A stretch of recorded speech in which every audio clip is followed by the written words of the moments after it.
Hello, I'm Edward Tarte, once a Catholic priest for 5 years in the 1960s, now an atheist, which simply means I find no credible evidence for the existence of any God. Today is December 17th, 2011.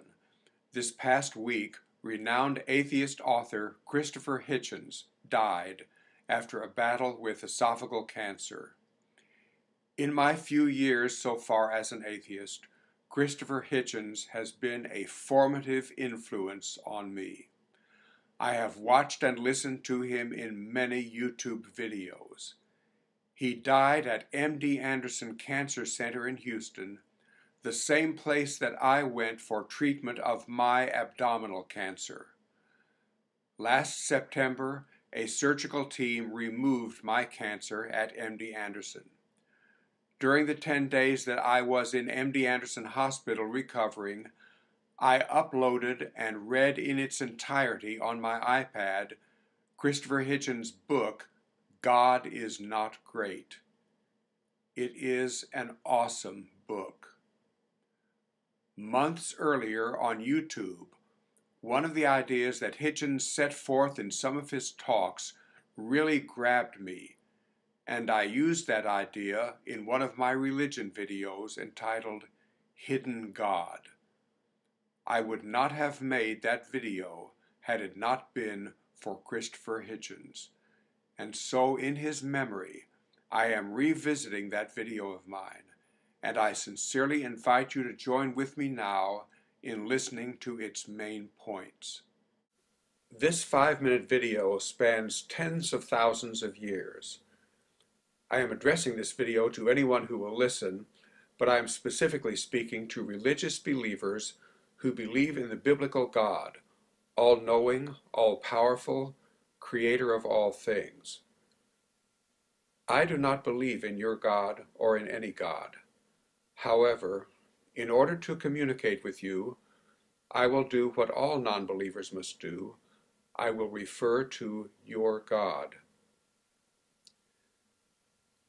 Many scientists who study human origins estimate that our human species has been on this planet for between 150,000 and 250,000 years. In order to make my point in this video, I will use the round number 150,000 years, and I will use the round number 5,000 years ago as the time frame for events described in the biblical Old Testament. Using these round numbers, for the first 145,000 years of human existence, your God watched with indifference, with arms folded, so to speak, while thousands of generations of human beings lived and died. Many of them died in childbirth. Many lived only a few years. Many died slow, agonizingly painful deaths. For 145,000 years, they faced a multitude of diseases and natural disasters of which they had no understanding. Your God did nothing to help them to understand. They struggled for survival against the greatest odds. And your God, as far as we know, remained always hidden, doing nothing on their behalf. He simulated exactly the same situation as if he did not exist. Then, after 145,000 years of this, your God decided it was long enough. It was time to intervene.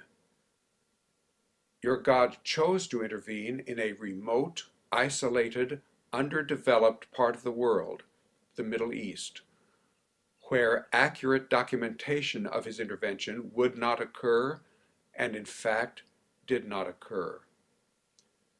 Primitive men wrote what we call the Bible, and you point to the Bible as documentation. But these biblical writings advocate slavery, animal sacrifice, mass murder, eternal torture. and the writings are historically unreliable. These biblical writings exist in hundreds of versions and translations, with no original manuscripts available. Your God has never offered any solid, credible evidence of his own existence.